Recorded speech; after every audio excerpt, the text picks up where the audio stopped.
মুর্শিদ নামের তোহরির সারমর শীদ না আমের তরি সার দয়াল নামের তোহরির আমের তরি ওরে সেই তরিতে দেব আমি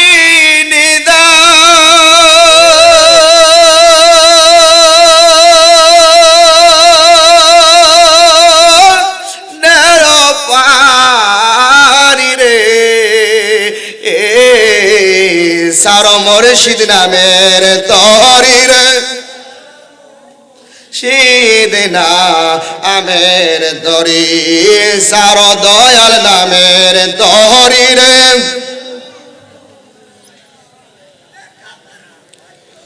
তুমি যদি গিন্নবাস যাইব কারো বাড়ি দয়াল রে তুমি যদি গিন্নবাস যাইব কারো বাড়ি আরে নিদানের কান্ডারে তুমি দয়া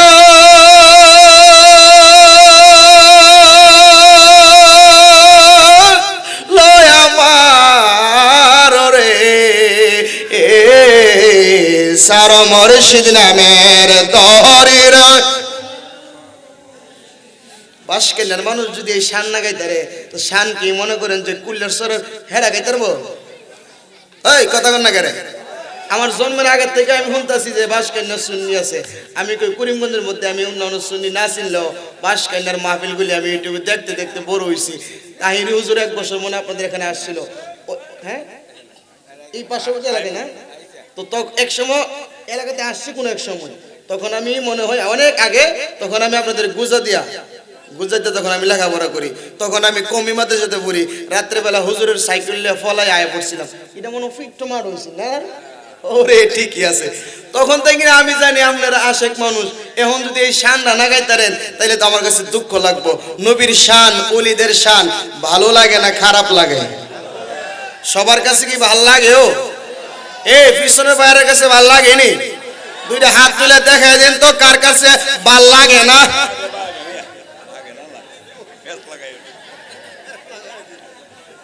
আমি ফেস লাগাইছি কেউ? আমি কয়া শেষ করলেন আপনারা হাত তুলবেন, এটা আমার দোষ। আমি আবার দেখছি না, আমি নুর ইসলাম আর হুজুর রিভিসায় আসতাম, দেখছি না আপনারা হাত তুলছেন। আপনার এলাকার মানুষ কইতে যে হাত দিলে তুলছেন, আমি দেখছি সবাই হাত নামিয়ে রাখছি। মারহাবা কন। আমরা কি আল্লাহ রাসূল চাই কি চাই না? নবীরে ভালোবাসলে লাভ না লস? আরে নবীরে যে ভালোবাসে তার জন্য কবরটা দিন কবরে যাইতে দেরি, তার কবরটা জান্নাতের বাগান আমার আল্লাহ সাজাইতে দেরি করব না। আর আস্তে কোন সুবহানাল্লাহ, আর আস্তে কোন, মহিলারা শুনবো। আশেপাশের আওয়াজ একদম বন্ধ করেন, একদম বন্ধ করেন, সবাই নীরব হন। আলহামদুলিল্লাহ আপনারা অনেক মানুষ আজকে মাহফিলে আসছেন। যদি এই মাইকের আওয়াজ যত দূর পর্যন্ত গেছে, যাদের যাদের কানে যাইতেছে, সবাই যদি এই মাহফিলে আসতো, আমার মনে হয় এমন প্যান্ডেল আরো 10টার দরকার ছিল। কথা কোন ঠিক কিনা? তাহলে এত এত হাজার হাজার মানুষ এই এলাকাতে আছে। এই মিডিয়ার ফিরিত বন্ধ করেন, বন্ধ করে একটু চুপ থাকেন। আগে অনেক রাত্রে তো মোটামুটি আর গুছাই গেছে। আমি যখন মূল ওয়াজ ঢুকুন তখন আপনারা ফিরিত করতে থাকবেন, ফিরি ঠিক নাও। তাহলে আমার কথা কি, যে এই মাহফিলে সবাই আসতে পারবে না। যার নসিব ভালো, যাদের ভাগ্য ভালো, তারাই এই মাহফিলে জান্নাতের বাগানে জান্নাতের মেহমান হইতে পারে। কথা কোন ঠিক কিনা? আরে আমরা তো ওই মুসলমান, যেই মুসলমান নবীকে ভালোবাসলে, আল্লাহকে ভালোবাসলে, আউলিয়া কেরামদেরকে ভালোবাসলে, মুসলমান দুনিয়া থেকে বিদায় হতে দেরি করে, তার জন্য জান্নাতটা আমার আল্লাহ ওপেন করতে দেরি করে না। কথা কোন ঠিক কিনা? যেই মুসলমান, আমরা কোন মুসলমান জানেন? যেই মুসলমান এখনো পর্যন্ত কখনো বাতিলদের কাছে, মুনাফিকদের কাছে, বেঈমানদের কাছে মাথা নত করে নাই, জীবন দিয়েছে, ঈমান দেন নাই। কথা কোন ঠিক না? জীবন দিছে, জীবন। আরে আপনার নাম, আপনার বাবার নাম, আপনাকে যদি জিজ্ঞেস করি আপনার বাবার নাম কি বলবেন? দাদার নাম বলতে পারবেন? বড় বাবার নাম বলতে পারবেন? যদি জিজ্ঞেস করি আপনার বড় আব্বার দাদার নাম কি, কোন 100 থেকে 99 জনই পারতো না। কতক্ষণ ঠিক না? তাহলে 100 বছর, 50 বছর, 70 বছরের ইতিহাসে আপনার নাম নিশানা এই জমিন থেকে চলে যায়, এই জমিন থেকে মুছে যায়, কিন্তু 700 বছর পরেও বাবা শাহজালালের নাম আজ পর্যন্ত মানুষ মনে রেখেছে। কতক্ষণ ঠিক না? তুমি মোল্লা শাহজালালের বিরুদ্ধে কথা কও? তুমি মোল্লা মোল লইব কবর, কুত্তাও লইতো না খবর। শাহজালাল দুনিয়া থেকে বিদায় হইছে, উলিয়া উলিয়ারা বিদায় হইলে হয়ে যায় মাজার, থাকে সারা জীবন প্রেমের একটা বাজার। কতক্ষণ ঠিক না গান? শাহজালালের বাবা কইলে একদল আলেমের জ্বলে, জ্বলে না? শাহজালালের বাবা কোন কিল্লে গিয়া? শাহজালালের বাবা কেরে কই? এই মৌলবি মাদ্রাসার জিনিস আনছে রিকশা দিয়া, জিগাইছে ভাড়া কত? 50 টাকা। 10টা টাকা কম নিন, এটা মাদ্রাসার জিনিস। আবার বেটা ফেডো মরার বাজান 10টা টাকা কম নিন। কনি কনি 10 টাকা কম দিবার লাগে রিকশার ড্রাইভার রে বাজানো ডাকছে, ফিডো মরাইছেও, ওইখানে ফুতোয়া নাই। আমরা ফিরে রে বাবা ডাকলে, শাহজালাল রে বাবা ডাকলে, এর মতো মৌলবি আবার ফুতোয়া দেয়। কথা বুঝেননি আপনারা? কষ্ট হইতেছে আপনাদের? আমি কিন্তু এখন আলোচনায় ঢুকি নাই, জাস্ট আমি আপনাদেরকে নিয়ে একটু গল্প করতেছি। কোন গল্প? প্রেমের গল্প। দিহি আপনারা বাপ বালানি। যদি প্রথমে তো মেয়ের লগে ডাইরেক্ট কথা কইতে না, প্রথম সহ সহ চা, এরপরে আস্তে আস্তে দেখা করে, মাঝে মধ্যে একটু ফিরা ফিরা ছায়া ছায়া দেহে। যদি দুজনের বাপ বালাও তৈলে এনে দুইজনের লাইনও, আর যদি একজনের ছায়া দেহে আরেকজনের করে এক করে খালি যাইতে থাকে। এই প্রেম জীবনও এক পাগলে শীতাইলে এর ব্রেনটা একটু বেশি পাগল হয়ে যায় আর কি। হ্যাঁ কইতাছে, আমি না শেখ হাসিনার জিয়ের লগে আমার বিয়া বাউ। কার লগে? শেখ হাসিনা মেয়ের লগে আমার বিয়া বাউ। আমি কি রে কেমনে? আরে কেমনে মানে হুজুর অর্ধেকটা হয়ে গেছে গা, অর্ধেকটা হয়ে গেছে। আমি কি অর্ধেকটা কেমনে হইলো? মনে করেন বিয়া করলে দুই পক্ষ, একটা হইলো হেরার পক্ষ আর একটা হইলো আমার পক্ষ। আমার পক্ষের আমি তো রাজি হই, হেলা রাজি হইলে তো হয়ে যাবো গা। মানে অর্ধেক হয়ে গেছে, মানে আমি অর্ধেকটা রাজি। কথা কোন ঠিক কিনা? তাহলে প্রেম একা একা প্রেম চলে না, দেখলে নাকি শাইর বানা। কাজে একজন মাসুকের দরকার, আরে কাজে একজন মাসুকের দরকার। বাদি মন আমার নির্দোষে মোর পড়ুয়ার দিগার। কথা কোন ঠিক কিনা? বন্দরে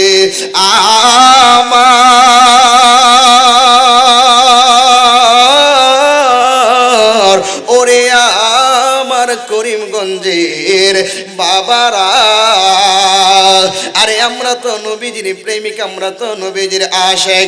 আমরা তো দুনিয়া থেকে বিদায় হওয়ার চিন্তা করি। আমরা জানি দুনিয়া থেকে বিদায় হয়ে গেলে আমার নবী আমাদেরকে রিসিভ করব। নবীর সাথে আমাদেরকে যখন কবরে রেখে আসবে, আমার নবী আমাদেরকে রবি আইসা রিসিভ করে নিব। আরে অন্ধকার কবরে যাওয়ার পরে যদি আমার রাসূল আপনারে রিসিভ করার জন্য মদিনা থেকে এই বাঁশখালী এলাকার মধ্যে নবী যদি আইসা পড়ে রে, নবীরে যদি কবরের মধ্যে দেখতে পান, এই কবরে কোনো ভয় আসেনি। এই কবরে কোনো ভয় নাই। নবীতে এমনিতেই আপনার কবরের মধ্যে আসবে না। আমার নবীরে যদি আপনি ভালোবাসেন, আমার নবীরে যদি আপনি তাজিম করেন, আমার নবীকে যদি আপনি শ্রদ্ধা করেন, তাহলে আমার নবী আপনার কবরের মধ্যে চলে আসবে। আমার নবী অন্ধকার কবরের মধ্যে এসে আপনারে আলোকিত কইরা দিব।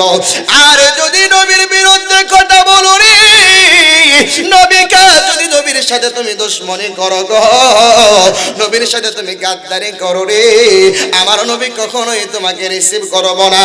আমার নবী কখনোই তোমাকে গ্রহণ করব না। আমার নবী কখনোই তোমাকে সুপায়ত করবে না। এ আমার করিমগঞ্জের বাবা,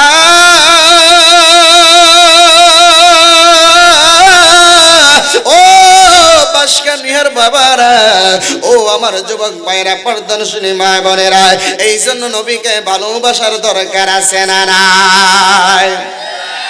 আরো জোরে বলেন দরকার আছে না নাই? এই দরকার যদি তাকে নবীরে ভালোবাসে যারা, পাঁচ ওয়াক্ত নামাজ পড়ে তারা, নবীকে ভালোবাসে যারা, নবীকে ভালোবাসে যারা, পাঁচ ওয়াক্ত নামাজ পড়ে তারা, নবীকে ভালোবাসে যারা, সর্বদাই হালাল খাওয়ার চিন্তা করে তারা, নবীকে ভালোবাসে যারা, সর্বদাই তো নবীকে তাজিম করার চিন্তা করে তারা, নবীকে ভালোবাসে যারা, নবীকে ভালোবাসে যারা, নবীকে ভালোবাসে যারা, সর্বদাই নবীর প্রেমে মগ্ন হয়ে তারা, নবীকে ভালোবাসে যারা রে, ওই মানুষটা কখনো অন্যায় করতে পারে না, এই মানুষটা কখনো অপরাধ করতে পারে না, এই মানুষটা কখনো ব্যভিচার করতে পারে না, এই মানুষটা কখনো জুলুম করতে পারে না, এই মানুষটা কখনো সমাজের মধ্যে ফিতনা ফাসাদ লাগাইতে পারে না। নবীরে ভালোবাসে যারা রে, ওই মানুষটা কোনদিন আমার নবীর বিরুদ্ধে কথা বলতে পারে না, আমার নবী কষ্ট পাবে, দুঃখ পাবে রে, এমন কাজ কখনো নবীর আশে করতে পারে না। কথা কোন ঠিক কিনা? তাহলে পাঁচ ওয়াক্ত নামাজের দরকার আছে না নাই? আরো জোরে কোন আছে না নাই? আরে পাঁচ ওয়াক্ত নামাজ আপনার পড়তে হবে। যদি আপনারে জিজ্ঞেস করি আপনি কেন পাঁচ ওয়াক্ত নামাজ পড়েন না, বলে হুজুর আমি নামাজ পড়ুম কেমনে, আমার অনেকগুলি ছেলে মেয়ে আছে, এই ছেলে মেয়েগুলি লেখাপড়া করানো লাগে, এই ছেলে মেয়ের ভরণ পোষণ জোগানো লাগে। হুজুর আমি গরিব মানুষ, এই জন্য কাজকর্মে ব্যস্ত থাকি, আমি তো পারি না, আমি আমার রাসূলের হুকুম মতে চলতে পারি না, রাসূলের আদর্শ মতে আমি চলতে পারি না। এ বন্ধু জানো নি, এই সংসারের জন্য তুমি আজকে নামাজ ছেড়ে দিলা, এই সংসারের জন্য তুমি আজকে নবীর তাজিম ছেড়ে দিলা, এই সংসারের জন্য আজকের মাহফিল ছেড়ে দিলা, এই সংসারের জন্য নবীর মিলাদ কিয়াম তুমি ছেড়ে দিলা। আরে দুনিয়ার লোভে পইরা, দুনিয়ার ব্যস্ততার মধ্যে পইরা তুমি আমার রাসূলুল্লাহর আদর্শগুলি ছাইরা দিলা। এই সংসার তো তোমার বেশি দিনের সংসার না, এই সংসার তো তোমার বেশি দিনের সংসার না। যেই দিন তোমাকে আজরাইল আইসা তাপাটা মারবো, পৃথিবীর সব তোমার এখানে শেষ হয়ে যাবে, পৃথিবীর সব বাহাদুরি তোমার শেষ হয়ে যাবে, পৃথিবীর সব অহংকারী তোমার শেষ হয়ে যাবে। কথা বলেন ঠিক কিনা? আরে সংসার সংসার গো ওহিরা ববে গো, করলে না বন্দেগি,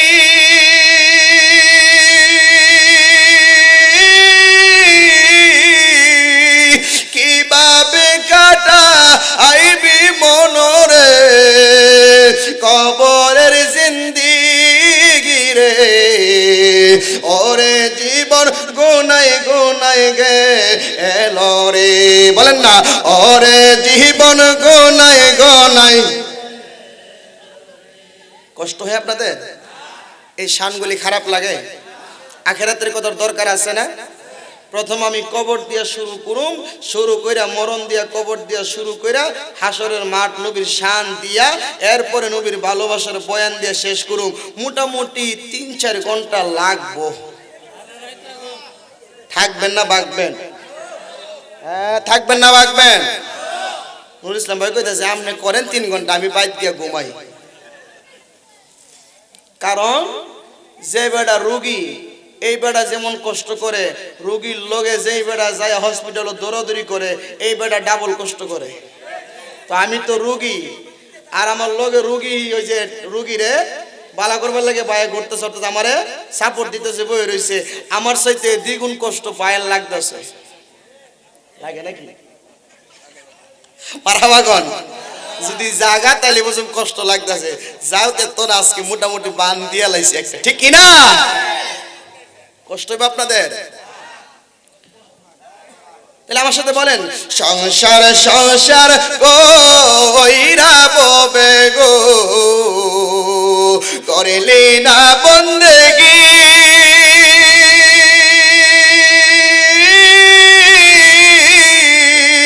কিভাবে কাটা আইবি মনরে, কবরের জিন্দেগি রে,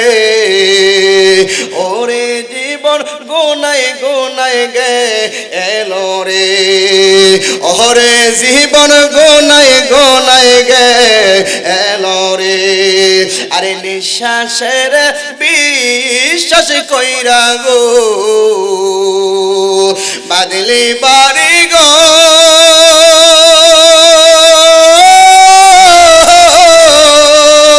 কোন দিন জানিয়া আজ রহিল শহরে, সবই করব পরে, ওরে জীবন গোনায় গোনায় গে এলো রে। বলেন ওরে জীবন গোনায় গোনায় গে এলো রে। আরে ধন সম্পদের মায় পইরা গো, আরে ধন সম্পদের মায় পইরা রে, ডাকলি না মাওলা রে,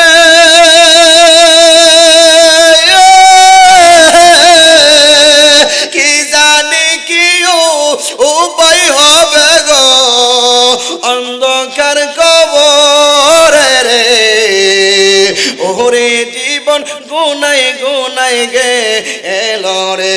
বলেন ওরে জীবন গোনায় গোনায় গে এলো রে। আরে বাড়ির পাশে কবর করে রে, বলেন না, আরে বাড়ির পাশে কবর করে রে, একবারে পড়িয়া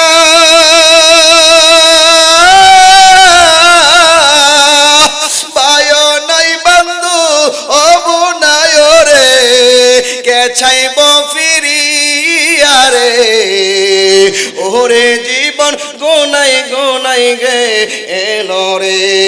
আরে সংসার সংসার গো ওইরা ববে গো, বলেন না, আরে সংসার সংসার গো ওইরা ববে গো, করিলি না বন্দেগি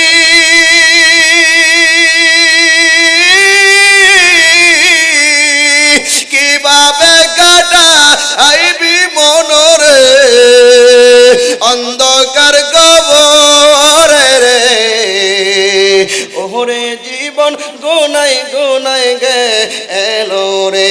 বলেন ওরে জীবন গোনায় গোনায় গে এলো রে। চিৎকার মেরে বলেন না আল্লাহু আকবার। এ বন্ধুরে ও করিমগঞ্জ থানার বাবারা, ও আমার যুবক মায়েরা, ও আমার পর্দানশীল মা বোনেরা, এই অন্ধকার কবরের কথা আমি কেন বলে নিলাম? অন্ধকার কবরের কথা যখন মানুষটা শুনে, এই মানুষের দিলটা নরম হয়ে যায়। কবরের কথা যখন মানুষ শুনে, অন্ধকার কবরের কথা, ভয়ানক আযাবের কথা যখন মানুষ শুনে, এই মানুষটার দিলটা একটু নরম নরম হয়ে যায়।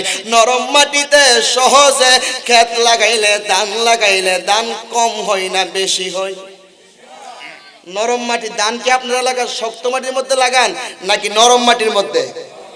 তাইলে আপনারা দিলটা যদি একটু নরম না করি, এই দিলের মধ্যে যদি আমি কোরআনের কথা দেই, হাদিসের কথা দেই, এই কথাগুলি কিন্তু বেশি দিন টিকতো না। কথা কন না কেরে? এই জন্য দিলটা একটু নরম করেন। আবার কিছু মানুষ আছে বাপ রে বাপ, পাথরের চাইতো হেড দিল শক্ত। মনে করেন যে আপনার এই হাতুড়া দিয়ে বাড়ি দিল, হেড দিল কখনো নরম হবে? হেড দিল কেন নরম হবে না জানেননি? কারণ আল্লাহ বলেন খতামাল্লাহু আলা কুলুবিহিম ওয়া আলা সামইহিম ওয়া আলা আবসারিহিম। আল্লাহ কো আমি এর কলবের মধ্যে মোহর মাইরা দিছি। আপনি যতই নবীর শান গাইবেন, হের দিল কখনো নবীওয়ালা হবে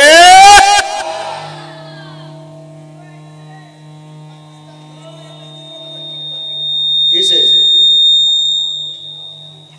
মেশিন টিয়া যাবে হর ভাই, হর বাড়ি দাঁড়িয়ে ফিরে নাকি কেউ ই বক্তা কেডা?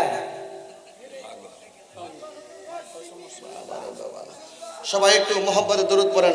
আল্লাহুম্মা সাল্লি।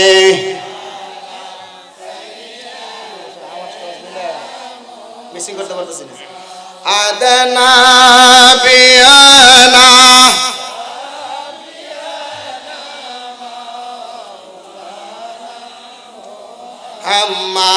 আদনা বিয়ানা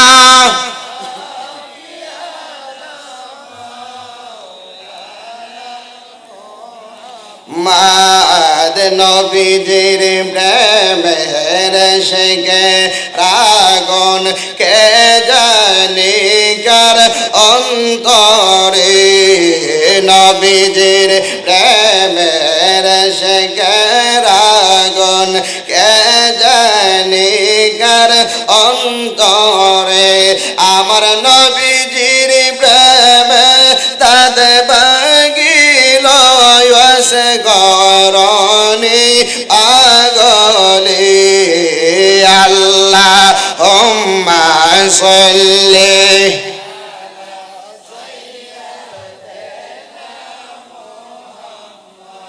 আদনা বিয়ানা শাফিয়ানা মাওলানা মুহাম্মদ নাবিয়ানা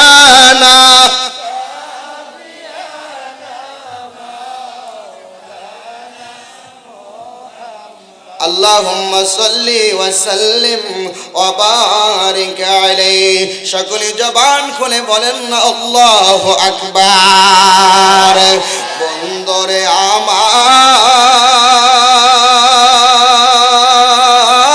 আমার ও আমার যুবক ভাইরা ও আমার পর্দানশীল মা বোনেরা এই আমার মুরব্বি বাবাজিরা রে ও যুবক ভাইরা জীবনে কম দিন তো তোমার বন্ধু বান্ধব নিয়ে কম দিন আড্ডা দাও নাই জীবনে কম দিন তুমি মোবাইল টিপাটিপি করো নাই ও মা সংসারের কাজ কিন্তু জীবনে তুমি কম দিন করো নাই আজকে যেহেতু এত সুন্দর একটা জান্নাতের বাগানের ব্যবস্থা হয়ে গিয়েছে মা তুমি পর্দা সহকারে বসে যাও আলেম ওলামারা তোমারে কি বুঝাইতেছে কি বলতে চাই একটু গভীর মনোযোগ দিয়ে তুমি শুনে যাও যুবক বাইরে আজকের মাহফিলের মধ্যে তুমি আইসা জান্নাতের বাগানের ভিতরে বসে যাও জান্নাতের বাগানের ভিতরে বৈশা বৈশা আল্লাহরে ডাক দিয়া কইবে আল্লাহ ও আল্লাহ জীবনে অনেক গুনাহ আমি করেছি জীবনে অনেক অন্যায় করেছি অবিচার করেছি জুলুম করেছি শয়তানের দোকায় পড়ে করেছি মালিক রে এত গুনাহ করেছি যদি আমার বাবা জানে আমার সন্তান পয়লা কখনো স্বীকার করবে না যদি আমার মা জানে কখনো আমার আদর কইরা খাবার খাওয়াবে না আল্লাহ দুনিয়ার কেউ আমার গুনার কথা জানে না তুমি আল্লাহ তো অন্তর্যামী ইন্নাল্লাহ আলিমুম বিযাতিস সুদূর তুমি তো আমার অন্তরের খবর জানো রে মাওলা দুনিয়ার কেউ যদি না জানে রে তুমি আমার অন্তরের খবর জানো তুমি আমার গুনার খবর জানো আজকের এই বাসকানিয়ার মাহফিলের মধ্যে বসিয়া তোমার দরবারে জীবনের গুনার জন্য ক্ষমা চাই এইভাবে যদি আল্লাহর কাছে ক্ষমা চাইতে পারো আমার আল্লাহ তোমার জীবনের গুনাহগুলি মাফ করতে পারে কি পারে না তুমি তো মালিকুল কাদির বানাও কত বাদশাহ রে ফকির এসব তোমার কুদরতের কারবার আল্লাহ পরওয়ার গুনাহ গাতা মাফ করো আমরা বলেন গুনাহ গাতা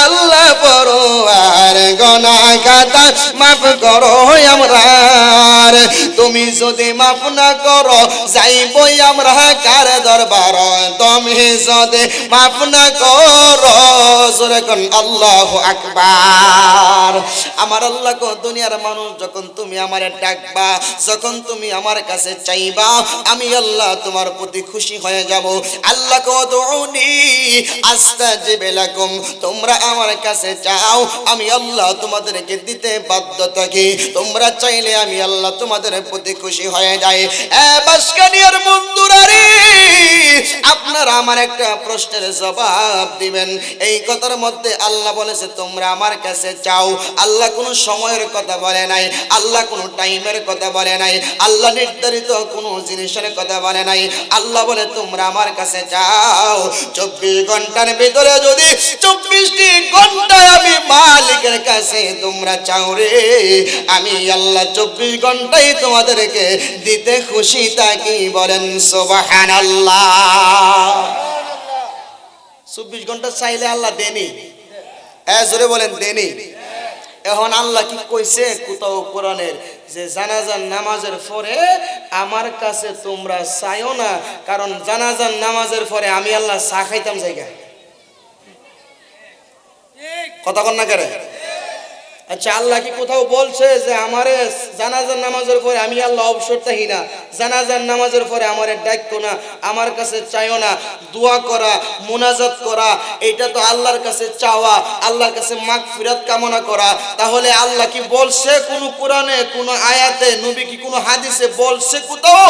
যদি কারো জানা থাকে, যদি কেউ পেয়ে থাকেন, আমার জানা নাই, আমি পাই নাই, যদি আপনি কোথাও পেয়ে দেখেন যে আল্লাহ কইছে জানাজা পরে আমার ডাইক্য না, আমি আল্লাহ তখন ব্যস্ত তাহি। যদি দলিল দিতারেন, আমরা সুন্নিরা কখনো জানাজার নামাজের পরে দোয়া মুনাজাত করতাম না। কথা কন না কেন? আর যদি আল্লাহ বলেই থাকে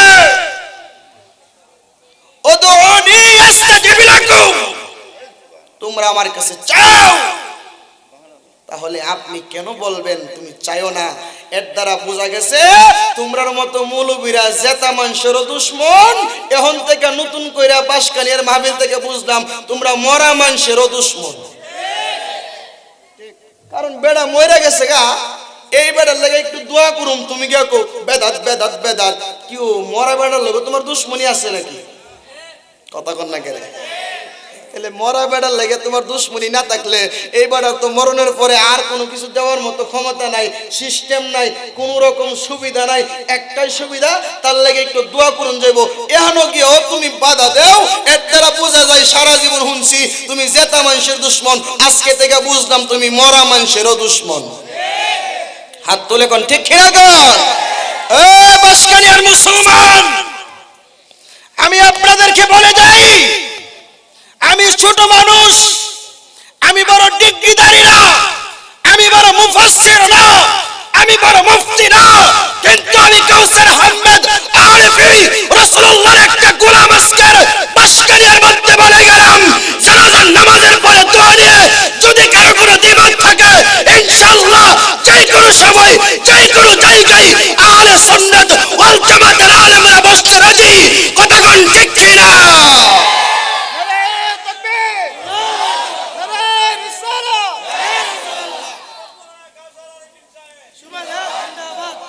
মারহাবা কোন? ভয় আছে নাকি আমাদের? কারণ বই নাই কেন? আমি গেছিলাম গতকালকে উত্তরবঙ্গে, আমার প্রোগ্রাম ছিল সিরাজগঞ্জে।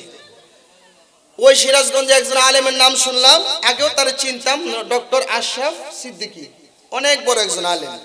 উনি এক মাহফিলের মধ্যে বলছে যে মিলাদ কিয়ামের পক্ষে যদি কেউ বিরুদ্ধে একটা দলিল দিতে পারে, আমি আশরাফ সিদ্দিকী তারে 100 কোটি টাকা পুরস্কার দিব। ওই যে কিছু কাঞ্জা মৌলবী আছে না, ওই কাঞ্জা মৌলবীগুলি, কাঞ্জা কেন কিছু জানেননি, কিছু আলো কিন্তু আছে, আমি প্রায় মাহফিলই বলি, মা বোনেরা যখন সিদ্ধ করে অর্ধেকটা সিদ্ধ হয়, অর্ধেকটা সিদ্ধ হয় না, এটারে কি আলু ক? আরে জোরে কই না, কথা বুঝেননি আপনারা? কাঞ্জা আলু। কিছু মোল্লাও আছে, নবী অর্ধেক মানে না, ওলি আল্লাহ অর্ধেক চিনে অর্ধেক চিনে না। জাতাত পড়লে হার হইয়া কিয়াম করে টিহা দাওয়াত খাইবার লাগে, আবার জাতা শেষ টিহা শেষ এক বেদাত। কনি কনি কনি আলু যেমন অর্ধেক সিদ্ধ হইলে অর্ধেক সিদ্ধ না হইলে, এটা যেমন কাঞ্জা আলু, নবীরে অর্ধেক মানলে অর্ধেক না মানলে, হাদিস অর্ধেক বুঝলে অর্ধেক না বুঝলে, কোরআন অর্ধেক মানলে অর্ধেক না মানলে, এটা মোল্লা ও কাঞ্জা মোল্লা। কথা কোন ঠিক কিনা কন? এখন যদি আমারে কেউ ধরে, আমি জিগামু তুমি কি নবীরে অর্ধেক মানো, কইব না, আমি কই তইলে তোমার লাগলো কেরে? কথা কোন না কেরে? তুমি যদি নবীরে অর্ধেক মানো তাহলে তুমি কাঞ্জা, আর যদি নবীরে তুমি ফুল ফুল মানো, পুরাটাই মানো, তাহলে তো আমি তোমারে বলি নাই যে বেটা অর্ধেক মানে সেই বেটারে কইছি। কথা কোন দেখি না? উনি 100 কোটি চ্যালেঞ্জ দিছে, 100 কোটি টাকা দেওয়া হবে।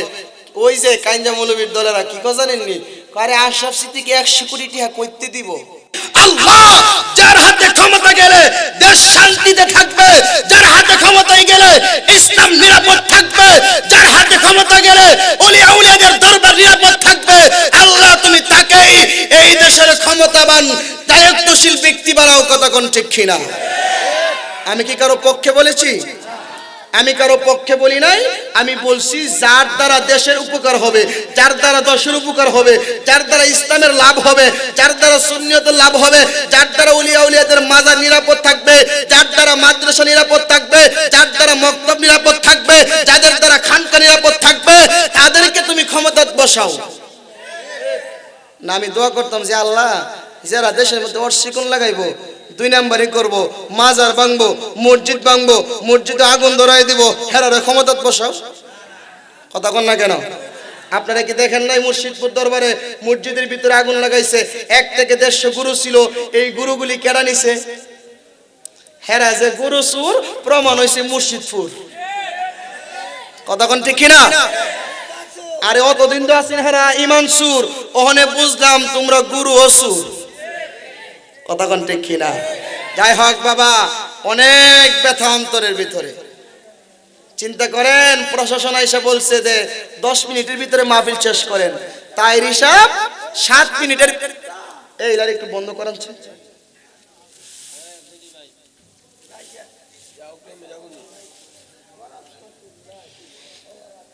আপনারা কি কষ্ট পাইতেছেন আমার কথায়?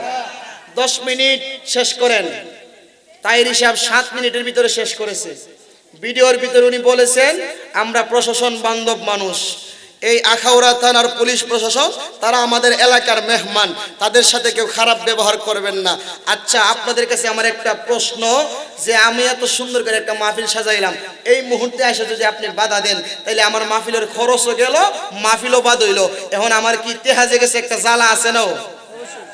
তাহলে তাহির হিসাবে নিয়ে তো মাহফিলটা করলে কমপক্ষে 4 থেকে 5 লক্ষ টাকা খরচ হয়। 5 লক্ষ টাকা খরচ করে তারা মাহফিলটা সাজাইছে। 1 মাস আগে থেকে প্রচার চলতেছে, পোস্টার চলতেছে, মাইকিং চলতেছে। আপনি তো পারতেন 1 সপ্তাহ আগে বন্ধ করতেন। 10 মিনিট হুজুরে উঠছে, 10 মিনিটের ভিতরে শেষ করে দিন। এখন কমিটির ফলাবানে সবাই তো আর সমান না। কমিটির কিছু ফলাবানে অথবা কে বা কাহারা কমিটি সাজ্জা দেশের মধ্যে গন্ডগোল লাগাইবার লাগেও তো কিছু মুনাফিক বের হয়ে আছে। কে বা কাহারা গাড়ির মধ্যে আঘাত করছে, নাম দিছে তাহিরির বক্তরা, গাড়ি ভেঙে লাইছে। এখন তাহিরির বক্ত যেহারা, এই দলিলটা তুমি কেমনে দিবা? প্রমাণ আছে কোনো? হাজার হাজার মানুষ সবাই তো তাহিরি হুজুরের ওয়াজ হুন্না আই লাভ ইউ কবে লেগে আইছে না? কিছু তো আইছে তাহিরের সুযোগ পাইলে 2টা ঘুষি দিয়া দামু। কথা কন না কেরে? তো ঘুষি দিয়ে উন্নে পারে তো গাড়ি ভাঙতে পারে। তুমি যে ডাইরেক্ট তাহিরের বক্তব্য প্রচার করতেছো, এর দ্বারা বোঝা গেল এই দেশে বৈষম্য এখনো আছে, এই দেশ এখনো বৈষম্য মুক্ত হতে পারে নাই। আমি আজকের মিডিয়ার মাধ্যমে ডক্টর ইউনূস সাহেবকে বলবো, বৈষম্য বিরোধী ছাত্র আন্দোলন করেছেন, আপনাদেরকে স্যালুট জানাই, ধন্যবাদ জানাই। আপনারা এমন একটা সংগঠন করেন, ভবিষ্যতে যত দল ক্ষমতায় আসবে, যেই বৈষম্য করবে তাদের বিরুদ্ধে আমরা রুখে দাঁড়াবো। আপনি আওয়ামী লীগ করক, তাদেরকেও আমরা পতন করব। বিএনপি করক, তাদেরকেও পতন করব। জামাত করক, তাদেরকেও পতন করব। জাতীয় পার্টি করক, তাদেরকেও পতন করব। আপনারা করেন না, আমাদের কোনো আপত্তি নাই। কিন্তু আপনারা বলছেন বৈষম্য বিরোধী ছাত্র আন্দোলন, অথচ বৈষম্য এখনো বাংলার প্রান্তে প্রান্তে চলতেছে। এর দ্বারা বৈষম্য এখনো যায় নাই। সাবধান করে দিলাম, আহলে সুন্নাত ওয়াল জামাতের পীর মাশায়েখ যদি 1 লাখ কমে চলে আসে, একদিনের ভিতরে দেশ ছাড়তে বাধ্য হবেন। কথা বল ঠিক কিনা? কি ভাবছেন?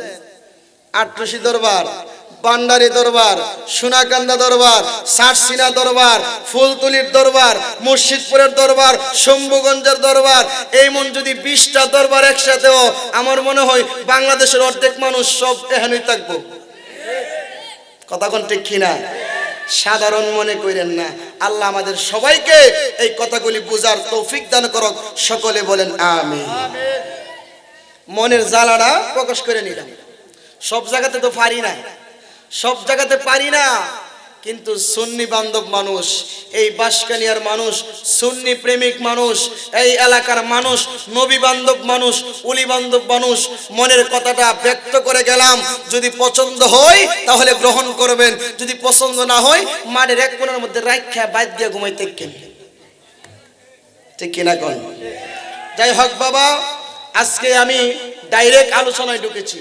আমি কিন্তু পোস্টার পড়ি নাই, খুতবাও পড়ি নাই।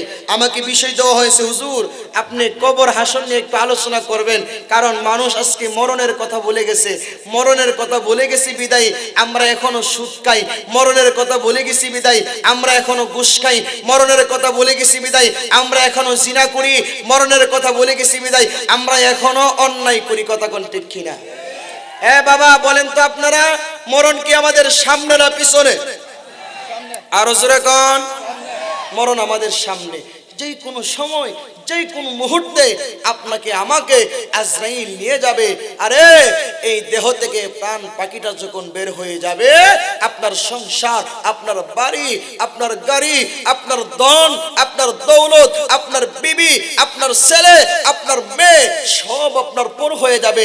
সবাই মিলে আপনাকে তাড়াতাড়ি করো, তাড়াতাড়ি করো, তাড়াতাড়ি করো। একদল যাবে কাপড় আনতে, আরেক দল যাবে কবর খুঁড়তে, আরেক দল যাবে গোসল করাতে, আরেক দল খাটুলা আনতে। দেখবেন মুহূর্তের ভিতরে সব আয়োজন রেডি, আপনাকে নিয়ে অন্ধকার কবরের মধ্যে রাখতে সবাই পাগল হয়ে যাবে। পৃথিবীর মানুষ এখনো কেন তুমি বুঝো না?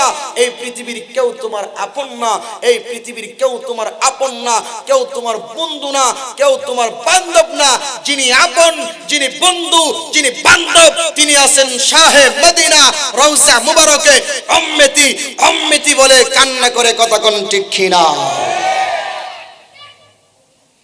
জয় হোক বাবা, গভীর মনোযোগ। এই পৃথিবী ছেড়ে চিরদিনের জন্য বিদায় হয়ে যেতে হবে। আল্লাহ কোরআনে বলে, কুল্লু নাফসিন যায়িকাতুল মাউত। আল্লাহ বলে প্রত্যেকটা নফসের মরণ আছে, প্রত্যেকটা প্রাণীকে একদিন মরণের স্বাদ গ্রহণ করা লাগবে। হ্যাঁ আমার বাঁশকানিয়ার বাবারে, যুবক ভাইরা, যখন তোমার সামনে আজরাইল চলে আসবে, আজরাইলকে দেখা তোমার শরীরের তাজা রক্তগুলি পানি পানি হয়ে যাবে। আজরাইলকে দেখা রে, আরে তোমার শরীরের রগগুলি টাস টাস করে ছিঁড়ে যাবে। আজরাইলকে দেখার পরে তোমার চক্ষুগুলি উল্টায়া যাবে। আমার নবী কই, দুনিয়ার মানুষ যখন আজরাইল তোমার ঘরের ভিতরে চলে আসবে, আজরাইলের পূর্ণ রূপটা যখন তোমার সামনে নিয়ে আসবে, আজরাইলকে দেখার পরে তোমার পানির এমন পিপাসা হবে, ওই সময় যদি 7 সমুদ্র 13 নদীর পানি যদি তোমার মুখের ভিতরে ঢেলে দেওয়া হয়, এরপরেও ওই সময় তোমার পানির পিপাসা মিটবে না। জোরে কোন আল্লাহু আকবার। আরে পরের বোঝা বইয়া বইয়া নৌকার তলই গেল খুইয়া রে, ওই আমার নিজের বোঝা কে বইবে রে,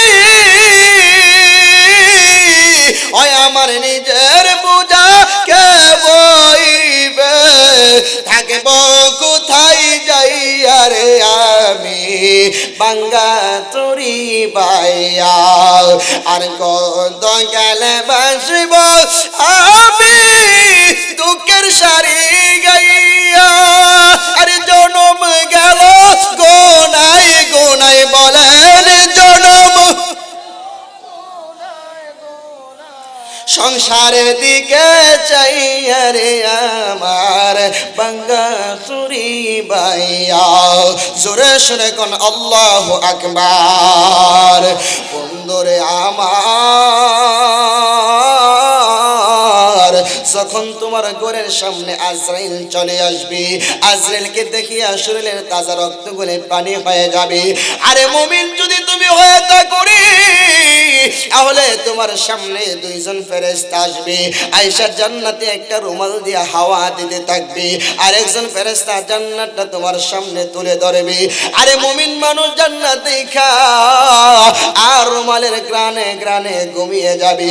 মার স্তরের মধ্যে দুধ খাইতে খাইতে সন্তানটা যেমন ভাবে ঘুমিয়ে যায়, আমার রাসূল বলে মুমিন ব্যক্তিটা মরণের সময় এমন ভাবে ঘুমিয়ে যাবে, মরণের কষ্ট হবে ঠিক 1 সেকেন্ডের জন্য টের পাবে না। আর যারা বেঈমান হবে, বেঈমান এখনো কিন্তু মাহফিলের পরিবেশ করতেছেন আপনারা, এখনো এদিক সেদিক কথাবার্তা ফোলাবার নাচানাচি উঠা বসা করতেছে। যদি বেঈমান হয়ে যান, আজরাইল কঠিন একটা রূপ নিয়ে তোমার সামনে হাজির হয়ে যাবে। নবী কই দুনিয়ার মানুষ রে, যখন তোমার ভিতরে থেকে রুহটারে টান মারবো, রুহটারে টান দেওয়ার পরে কিন্তু তোমার ভিতর থেকে যখন রুহটা বের করবো, আরে জীবিত একটা খাসির বাচ্চা যদি গাছের মধ্যে লটকায়া শরীর থেকে আপনি চামড়াগুলি টেনে টেনে তুলে ফেলেন, এই খাসির বাচ্চাটার যেমন কষ্ট হবে রে, তার চাইতে 1000 গুণ বেশি কষ্ট হবে বেঈমানের মরণের সময়। কথা কোন ঠিক কিনা? সে যে নামে আজরাইল, সঠিক সময় এই বাঁশকানি আয় হইবে হাজির। কাকুতি মিনতি করবা তুমি, কাকুতি মিনতি করবা তুমি, থাকতে পারবা না। আজরাইল শিলে কারো কফিয়ত চলবে না রে মানুষ, কফিয়ত চলবে না। বলেন না, মরণেরই কথা মানুষ, মরণেরই স্মরণ করো না। আজরাইল শিলে কারো কফিয়ত চলবে না রে মানুষ, কফিয়ত চলবে না। জোরে সুরে কোন আল্লাহু আকবার। বন্দরে আমার, ও আমার বাসকানিয়ার বাবারা, ডাইরেক্ট আমার মূল আলোচনার ভিতরে চলে গেলাম। মুমিন ব্যক্তিটার সুন্দর কইরা রূহ নিব, মুমিন ব্যক্তি টের পাবে না। বেঈমানের রূহ নিব, অন্তরের ভিতরে জ্বালা যন্ত্রণা শুরু হয়ে যাবে। আরে মরণ এমন একটা কঠিন জিনিস। হযরত ঈসা আলাইহিস সালাম একটা কবরের পাশে গিয়েছেন, গিয়ে বলেন কুম বিইজনিল্লাহ, তুমি আল্লাহর হুকুমে জিন্দা হও। মুসা ঈসা নবী বলার সঙ্গে সঙ্গে এই কবর থেকে একজন ব্যক্তি উঠে গেল। হযরত ঈসা পয়গম্বর জিজ্ঞাসা করে তোমার নাম কি? বলে আমার নাম হলো সাম আলাইহিস সালাম। বলে তোমার বাবার নাম কি? বলে বাবার নাম হলো নূহ আলাইহিস সালাম। হযরত ঈসা বলে আরে আমার বন্ধু সাম, আমি তোমাকে আল্লাহর হুকুমে জিন্দা করিলাম, তুমি কি এই পৃথিবীতে থাকতে চাওনি? তুমি যদি পৃথিবীতে থাকতে চাও তাহলে আমারে বলো, আমি আল্লাহর কাছে দোয়া করব আল্লাহ যেন তোমার হায়াতটা বাড়িয়ে দেয়, আল্লাহ যেন তোমাকে দুনিয়াতে থাকার মতো ব্যবস্থা করে দেয়। হযরত সাম পয়গম্বর বলে ঈসা, ঈসা আমি যদি এই জমিনের মধ্যে বসবাস করি, আমি যদি এই জমিনের মধ্যে বসবাস করি, আমি যদি হায়াত নিয়ে আবার দুনিয়াতে চলাফেরা শুরু করি, তাহলে আবার কি আমার মরণ হবে নাকি? আবার আজরাইল আমার বাড়ির মধ্যে আসবে নাকি? আবার আজরাইল আমার রূহ নেওয়ার জন্য আসবে নাকি? হযরত ঈসা পয়গম্বর বলে সামরে, যদি তুমি দুনিয়াতে বেঁচে থাকো, যদি তুমি হায়াতে জিন্দেগিতে আবার থাকতে পারো, অবশ্যই আজরাইল তোমাকে আবার জান্নাতে আসবে, আজরাইল তোমাকে রূহ নেওয়ার জন্য আবার আসবে। তাহলে তুমি তো হইলা একজন নবী, তোমার বাবাও হইল নবী, তুমি আজরাইলের মরণের কথা আগে কেন চিন্তা করতেছ? হযরত সাম বলে ঈসা পয়গম্বর শুনো, এখনো তো তোমার সাথে আজরাইলের দেখা সাক্ষাৎ হয় নাই, এখনো তো আজরাইলের সাক্ষাৎ তুমি পাও নাই। জাননি রে ঈসা, আজকে থেকে 4000 বছর আগে আজরাইল আলাইহিস সালাম আমি সাবের ভিতর থেকে রূহটা বের করেছিল। রূহটা বের করার সময় এমন কষ্ট হয়েছে রে বাসকানিয়ার বাবা,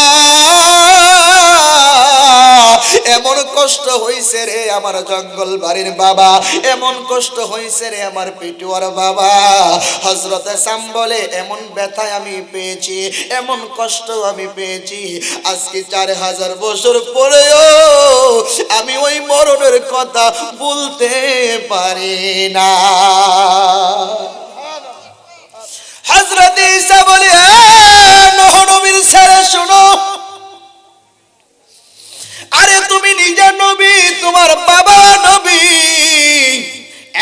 এরপরেও তুমি তোমার মরণের বর্ণনা আমার কাছে করেছো। এত কষ্ট তোমার হয়েছে, তোমাকে কেন কষ্ট দেওয়া হলো? তুমি তো বেঈমান ছিলা না, তুমি তো ছিলা ঈমানদার, তুমি কেন এমন ভাবে আঘাত পেয়েছো? হযরত নূহ আলাইহিস সালামের ছেলে ডাক দিয়ে বলে, ও ভাই ঈসা, জানোনি প্রত্যেকটা মানুষের কিন্তু মরণের যন্ত্রণা হবে, প্রত্যেকটা মানুষের কিন্তু মরণের যন্ত্রণা হবে। কারো মরণের যন্ত্রণা সুখের হবে, কারোটা দুঃখের হবে। কিছু মানুষ সুখে কান্দে, কিছু মানুষ দুঃখে বইরা কান্দে। কিন্তু আপনার নবী, আমার নবী, আমার আল্লাহর কাছে বলে, ও আল্লাহ, তুমি যখন আমার এই দুনিয়া থেকে বিদায় করবা, হযরতে জিবরাইল যখন জমিনের মধ্যে আসলেন, ইয়া রাসূলুল্লাহ, ইয়া হাবিবাল্লাহ, নবীজি, ও মায়ার নবী, ও দয়ার নবী গো, আমার আল্লাহ পাক রব্বুল আলামিন আপনার কাছে আমাকে পাঠিয়েছে। আপনি যদি চান তাহলে দুনিয়াতে থাকতে পারবেন, আপনি যদি চান তাহলে দুনিয়া থেকে পর্দা করতে পারবেন। আমার নবী কই, আমার আল্লাহ যাহা ভালো মনে করে তাহাই করো, কিন্তু আমার একটা কথা আছে। বলে কি কথা? বলে কথাটা হলো, আমি যখন দুনিয়া থেকে বিদায় হয়ে যাব, আমার উম্মতকে কে দেখবো? আমার উম্মতের খাবার কে নিব? আমার উম্মতের বিপদে আপদে কে পাশে থাকবো? হযরতে জিবরাইল কই, আল্লাহর নবী, আপনি কোনো চিন্তা করবেন না, আপনি কোনো টেনশন করবেন না, আপনি কোনো দুশ্চিন্তা মনে নেবেন না। আপনি যখন দুনিয়া থেকে বিদায় হয়ে যাবেন, আপনার গুনাহগার উম্মতের পার জাবিনার জিম্মাদার স্বয়ং আল্লাহ নিজেই নেবে। বলেন সুবহানাল্লাহ। এ বন্ধু রে বন্ধু, বলে ও জিবরাইল, যাও রে যাও, আল্লাহকে যে বলো আজরাইলকে পাঠানোর জন্য। হযরতে আজরাইল জমিনের মধ্যে আসলেন, মদিনা শরীফের ভিতরে ঢুকলেন, আমার নবীর হুজরার সামনে চলে গেলেন। এমন সময় দরজার মধ্যে বারবার কে জানি নক করতেছে। আমার বাসকানিয়ার বাবা, ও আমার জঙ্গল বাড়ির বাবা, ও আমার করিমগঞ্জের বাবা, দুনিয়ার কোনো মানুষের দরজার মধ্যে আইসা আজরাইল টোকা দেওয়ার প্রয়োজন হয় না। আজরাইল বলে, পুরাটা পৃথিবী আমার হাতের তালুর মধ্যে আমার আল্লাহ দিয়েছে, যখন যেখান থেকে যেইভাবে যেই কোনো মানুষকে নিতে পারি, কারো পারমিশন লাগে না। কিন্তু আমার নবী, আপনার নবী রহমাতাল লিল আলামিন, নবীর হুজরার দরজার সামনে আইসা হযরতে আজরাইল বারবার দরজার মধ্যে টোকা দিতেছে। আমার নবী বলে, ফাতেমা রে, দেখো তো দরজার মধ্যে কে আসছে। মা ফাতেমা দরজাটা খুললেন, কইলা, দেখে রে, এমন চেহারা, এমন চেহারা, মক্কা মদিনার কোন মানুষের সাথে চেহারার কোনো মিল নাই। দরজাটা মা ফাতেমা তাড়াতাড়ি কইরা লাগাইয়া দিলেন। ডাক দেয়া কই, বাবা বাবা বাবা, এমন একজন মানুষ আজকে দরজার সামনে এসেছে, এই মানুষটার জীবনে কোনোদিন আমি দেখি নাই। মক্কা মদিনার কোনো মানুষের চেহারার সাথে কোনো মিল নাই। ও বাবা, এই মানুষটা আপনার সাথে দেখা করতে চাই। আমার নবী কই ফাতেমারি, ও ফাতেমা, উনি তো দুনিয়ার কোনো মানুষ না রে, উনি হইল হাদা মালাকুল মউত আজরাইল। জোরে কোন সুবহানাল্লাহ। এই কথা শুনে মা ফাতেমা আমার নবীকে জড়িয়ে ধরে নিলেন। ইয়া রাসূলুল্লাহ, ইয়া হাবিবাল্লাহ, বাবা গো বাবা, বাবা গো বাবা, আজরাইল তুমি যেই নামটা বলেছো এই নাম তো কোনো সাধারণ নাম না। আজরাইল এমন আজরাইল, মার রাইকা সন্তান নিয়ে যায়, সন্তান রাইকা মা নিয়ে যায়, বাবা রেখে ছেলে নিয়ে যায়, ছেলে রেখে বাবাকে নিয়ে যায়। ও বাবা, এই আজরাইলকে আপনার ঘরে ঢুকতে আমি দিতাম না, দরজা লাগাই দিছি আপনার ঘরে, আর আপনারে ধরার জন্য দিতাম না। কারণ আপনি বাবা চলে গেলে কার কাছে আইসা মনের ব্যথা গুলি আমরা নিবারণ করব। বাসকানিয়ার যুবক, তুমি তো তোমার বাবার সাথে তুমি ভালো ব্যবহার করো না, তুমি তো তোমার মায়ের সাথে ভালো ব্যবহার করো না। তোমার মাকে তুমি বুড়া বেটি বইলা গালি দাও, তোমার বাবাকে তুমি বুড়া বেটা বইলা গালি দাও। আমি কাউসার আহমেদ আরিফি 2014 সালে আমি আমার মারে হারাইছি। আমার মা আমারে মাদ্রাসায় ভর্তি কইরা দিয়া 6 মাস পরে দুনিয়া থেকে বিদায় হয়ে গেছে। আজকে আমি কত মাহফিলে যাই, কত টাকা কামাই, কিন্তু কামাইয়ের একটা অংশ মারে দিব, মাকে কেজি আঙ্গুর আপেল কিনে খাওয়াবো, মার জন্য একটা সুন্দর শাড়ি কিনে নিব। এই তৌফিক তো আমি আরিফের হয় নাই। তুমিও তো একদিন কোটি কোটি টাকার মালিক হইবা, কিন্তু মারে পাইবা না, বাবারে পাইবা না। যুবক শুনো রে শুনো, এই মার সাথে কখনো খারাপ ব্যবহার কইরো না, এই বাবার সাথে কখনো খারাপ ব্যবহার কইরো না। এই জন্য তো আশেক বলে আমি কার মুখ দেইকা প্রাণ জুড়ায় আমার মা জননী নাই রে দুনিয়ায়। বলেন আমার মা জননী নাই রে দুনিয়ায়, কত আদর করেতেন মায়ে এ বব সংসারে, নিজে না খাইয়া মায়ে সন্তান রে খাওয়াইছে, কত আদর করেতেন মায়ে এ বব সংসারে, নিজে না খাইয়া মায়ে সন্তান রে খাওয়াইছে। সেই মায়ের ব্যথা দিল, সেই মায়ের দুঃখ হবে ঠিকানায়, আমার মা জননী নাই রে দুনিয়ায়। আমি কার কাছে যাইয়া নয়ন জুড়ায়, আমি কার মুখ দেখা প্রাণ জুড়ায়, আমার মা জননী নাই রে দুনিয়ায়, আমার মা জননী নাই রে দুনিয়ায়। জোরে সুরে কোন আল্লাহু আকবার। বন্ধুরে আমার, এরে আমার বাসকানিয়ার বাবা মা ফাতেমা আমার নবীকে আন্দা মাইরা তৈরা ফলাইলেন। বাবা গো বাবা গো বাবা, আপনি নবী যদি দুনিয়া থেকে বিদায় হয়ে যান, আমি ফাতেমা কারে বাবা কইয়া ডাক দিব? আপনি যদি দুনিয়া থেকে বিদায় হয়ে যান গো, আমার সন্তানেরা কারে না না কইয়া ডাক দিব? কার কাছে যাইয়া আমার সন্তানেরা পেটের খিদা গলি নিবারণ করব? বাবা গো বাবা, আমি দরজা খুলবো না, আমি দরজা খুলবো না, এই আজরাইলকে ঘরের ভিতরে ঢুকতে দিব না। আমার নবী কই ফাতেমা রে ফাতেমা, আরে দুনিয়ার কোনো মানুষের ঘরের সামনে যায় আজরাইল কখনো কিন্তু পারমিশনের আশায় চেয়ে থাকে না, কখনো কারো ঘরে ঢুকতে পারমিশন লাগে না। ফাতেমা রে, এইটা আমি নবীর ইজ্জতের খাতিরে, আমি নবীর ইজ্জতের খাতিরে, সম্মানের খাতিরে আমার ঘরের সামনে আইসা আজরাইল দাঁড়িয়ে আছে। আল্লাহ বলেছে আজরাইল, আজরাইল রে আজরাইল, আমার বন্ধুর ঘরের সামনে যাবি, সাবধান কোনো বেয়াদবি করবি না। আমার বন্ধু যদি অনুমতি দেয় রে তাহলেই কিন্তু ঘরে প্রবেশ করবে, যতক্ষণ অনুমতি না দিব রে ততক্ষণ আমার বন্ধুর ঘরের ভিতরে ঢুকবি না। ফাতেমা রে ফাতেমা, পৃথিবীর কোনো মানুষের অনুমতির জন্য আজরাইল চেয়ে থাকে না, আমি নবীর সম্মানে এই আজরাইল আমাকে সম্মান করতেছি।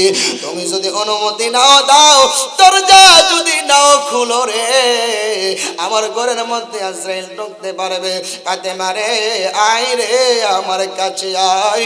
আমার নবী মা ফাতেমার টান দিয়া বুকের কাছে নিয়ে গেলেন, ডাক দিয়া কই মা ফাতেমা গো ফাতেমা, আমি তোমার এক কথা দিলাম, আমি নবী যখন পরদায় চলে যাব এই মক্কা মদিনার ভিতরে সর্বপ্রথম রে তোর সাথে দেখা হবে, তোর সাথে আমার সাক্ষাৎ হবে, আর কারোর সাথে প্রথম সাক্ষাৎ হবে না। মা ফাতেমা যখন এই কথাটা শুনলেন, শোনার পরে অন্তরের মধ্যে একটা শান্তি আসলো, মনটারে একটু সান্ত্বনা দিলেন। বাবা গো বাবা, বাবা গো বাবা, আমার নবী যেহেতু এই কথা বলেছে, অবশ্যই অবশ্যই আমি ফাতেমা মক্কা মদিনার মধ্যে সবার আগে ইন্তেকাল করব। ঠিকই আমার নবী দুনিয়া থেকে বিদায় হওয়ার পরে 6 মাস পরে সর্বপ্রথম মা ফাতেমা দুনিয়া থেকে বিদায় হয়েছেন। জোরে সরে কোন আল্লাহু আকবার। মা ফাতেমা রাত্রি গভীরে হযরত আলীকে ডাকে, আলী আলী রে আলী আসো আমার কাছে আসো। হযরতে আলীর কাছে আসলেন, কাছে আসার পরে দেখে মা ফাতেমার শরীরের মধ্যে জ্বর এসে গেছে, মা ফাতেমার শরীরের মধ্যে জ্বর এসে গেছে। আমার হযরতে আলী কই ফাতেমা রে মনের মধ্যে কেন তোমার কোনো ব্যথা নেই, শরীর খারাপ নেই, এত গভীর রজনীতে কেন তুমি আমার ডাক দিলা? হযরতে আলীর কথা শুনে ফাতেমা ডাক দেয় কই স্বামী গো, আজকে রাত্রি যখন আমি ঘুমের ঘরে গেলাম, ঘুমের ঘরে স্বপ্নে দেখতেছি আমার বাবা রাহমাতুল লিল আলামিন আমার ঘরে হাজির হয়ে গেছে। আল্লাহু আকবার। ও স্বামী, আমার ঘরে হাজির হইয়া আমারে বলে ফাতেমা রে আগামী কালকে সেহরি করবা তুমি আলীর ঘরে, আর ইফতারি করবা তুমি আমি নবীর সঙ্গে। ফাতেমা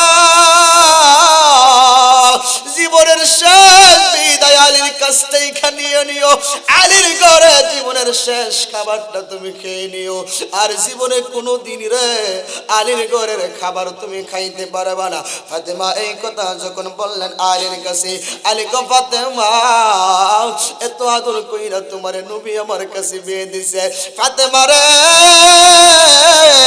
আজকে যদি আমার ঘরে সেহরি করো, জীবনে কোনো দিন মনে হয় রে আর আমি আলীর ঘরে ইফতারি করবা না, আজকে সেহরি করবা আমার ঘরে ইফতারি করবা রাহমাতুল লিল আলামিনের সঙ্গে। আমার নবী যখন এই কথা বললেন, হযরতে আলীর সাথে নবী বললেন, হযরত আলী মা ফাতেমারে ধরে কান্না করে, আজকে আমাদের সমাজে স্বামী স্ত্রীর মধ্যে ভালোবাসা নাই, মহব্বত নাই রে, একে অপরের প্রতি কোনো ভালোবাসা নাই, কোনো টান নাই, কথা কোন ঠিক কিনা? অধিকাংশ ফ্যামিলির মধ্যে স্বামী আর স্ত্রী দুইজনে শুধু ঝগড়া করে, শুধু ঝগড়া করে। মা গো মা, ও গো প্রাণের মা, আমি কাউসার আহমেদ আরিফি তোমার নরমাল একটা সুরে আজকে কথাটা বলে দিয়ে যাই। যদি তোমার স্বামীর সাথে ভালো সম্পর্ক রাখো, স্বামীর সঙ্গে যদি ভালো ব্যবহার করো, স্বামীর সাথে যদি ভালো আচরণ করো, স্বামীরও যদি খুশি করতে পারো গো মা, যদি যেই দিন তুমি দুনিয়া থেকে বিদায় হয়ে যাইবা, তোমার স্বামী যদি তোমার কথা মনে করে চোখের একটা ফোঁটা পানি ফালায় আর বলে মালিক রে আমার বিবি আমারে কোনোদিন কষ্ট দেই নাই, আমার বিবিরে আমি মাফ কইরা দিছি গো মালিক, তুমি আমার বিবিরে মাফ করে দাও। আমার নবীজি বলেন কোন স্বামী যদি বিবির জন্য এতটুকু দোয়া করে আমার আল্লাহ ওই বিবির জীবনের গুনাহগুলি মাফ করিয়া আমার আল্লাহ বিবির কবরটারে জান্নাতের বাগান বানিয়ে দেই। বলেন সুবহানাল্লাহ। এ মুসলমান, কষ্ট দিছে আপনাদের? নবীজির মেয়ে ফাতেমা যখন আলীকে বললেন, আলী মা ফাতেমা ধরে কান্দে, ফাতেমা চিরদিনের জন্য বুঝি বিদায় হয়ে যাইবা? কে রে, আমি কোথাও গেলে দরজা লাগাইয়া দরজার মধ্যে পিঠ আটকাইয়া দাঁড়ায় থাকবো, আমি যখন কোনো জায়গা থেকে আসতাম কে আমারে শরবত দিব, কে আমার শরীরের ঘামগুলি মুছে দিব? হযরতে ফাতেমা বলে স্বামী গো কথা দাও গো কথা দাও, আমার সঙ্গে তুমি কথা দাও।